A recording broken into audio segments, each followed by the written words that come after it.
You might recognize our next guest from the first season of the hit show Survivor. You may have seen him as a medical correspondent on various shows across the country, or you might have heard him on the radio. But this morning, you're going to get to know Dr. Kenniff, the author. Welcome to the show. Thank you for having me. I'm glad to have you back here. I read your book, Etre the Cow. Etre the Cow. Etre in French, if you remember your high school French, or if you took any, etre means to be or to exist. And it's an unusual book because it's written from the point of view of a pasture bull who's simple, but he suddenly finds himself self-aware. And the only word that he can say is etre, which means in French to be or to exist. Now, why this book? Why this subject matter, and why from the perspective of the cow? Well, I was in a really low emotional space when I wrote this.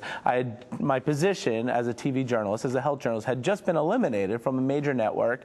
I did nothing wrong, but I lost a job that I loved. Like millions of Americans, I was out of a job, and I began to question my life. So as I was driving home with my termination papers in the passenger seat, I passed a cow pasture that I passed every single day. And I felt so powerless over my circumstances at that point. I looked at the cows and they were looking at me, or at least I swear they were. I said, that's how I feel. I feel like I've been fenced in, pastured, and powerless over the circumstances. So that's when I decided that I'm going to start hopping the fences and live with the cows for a little bit. And that's where the idea came from. That actually leads me to my next question. You went in and spent time with the cows. What was that experience like, and how long did you do it? Yeah, well, you call it field research. Some would call it extended stay trespassing. But I would, you know, there's cow pastures all over South Florida, and I would visit them, and I would jump the fences where I could, and I would spend, you know, several hours there each day and take notes on how cows interacted, because I thought it was important to understand my life. It seemed sensible for me to actually pasture myself, put myself behind the fences and understand their plight. And I thought that that might give me some valuable information about my own life, seeing how powerless they were. And it really did. I learned a lot about cows, but more importantly, I learned about myself. This book, to me, I mean, it's incredibly an existential book. It's philosophical in a lot of ways. What did you, for me, when I read it, it was really about self-awareness. What did you want people to know? Is it well, that? You're exactly right. It is an existential novel. For people who don't know what existentialism is, sort of it's who you are, who's in control of your life, and why is that person or thing controlling your life, and why aren't you controlling it? That's an existential crisis. Yeah. So Etre, our bull, is having an existential crisis. He realizes he's fenced in, he's pastured, he's all alone, and he begins to wonder, if I'm not in control of my life, who is controlling my life, and what can I do about it? And that really resonates with a lot of people, I think. Well, the great thing, too, is it's not a kid's book, which it's really inspirational at the end. At the very end. But you really get a great story. But it's a long journey, and sometimes it's a violent journey. So I think it's important that we mention this is not a children's book by any means. Now, you have some really impressive endorsements for this novel. I do, and really, I was shocked at the endorsements myself. Dr. Jane Goodall,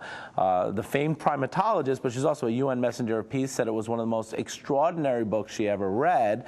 And then Archbishop Desmond Tutu, who is a winner of the Nobel Peace Prize, said that this book is one of the most important books written in a generation. I mean, what a huge thing to get. What an incredible endorsement. Yeah, incredible endorsement, especially because both of them are not only personal inspiration to me, but they've changed the lives of millions of people throughout the world. And to have them endorse this book in the manner that they did is really just huge and enormous, and I'm forever grateful. Well, congratulations on that. And really quick, before we let you go, did you intend for this to have any message about our food, where we get, how we consume our food, where our food comes from? Were you thinking about animal rights at all? That's a good question. A lot of people, on the surface, this book is going to appeal to a lot of animal rights activists, and certainly has appeals to vegetarians. And I welcome that message. I didn't intend it that way. I'm not a vegetarian myself. I do believe that we should be as kind to our animal cousins as possible.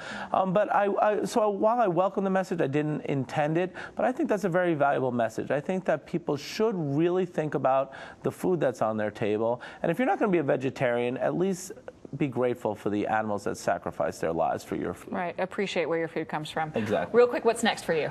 What's next? I got another book coming out, Stop Effing Yourself, in June. And like, you know, like Etre the Cow, I'm outside the fences right now. I don't really know what I'm going to do with my life, but I've had a victory. I know who I am. I've come through this really difficult emotional time intact, standing on my own feet, or hooves, if you will. Like Etre the Cow. Like Etre the Cow. And, you know, I'm good. I'm outside the fences, and I'm going to figure it out. Well, I know that this character in writing this book helped you get there, so that's really impressive. It really did. It really did. And it will help other people get there, too. I hope so. I hope so. Thank you for being here. Sure. Thank you for having me. Absolutely. It's been a pleasure. If you want more information on Etre the Cow, or if you'd like to purchase the book, just check out ETRE, that's EtreTheCow.com, and stick around because we have more great ways to keep your life in balance on the way.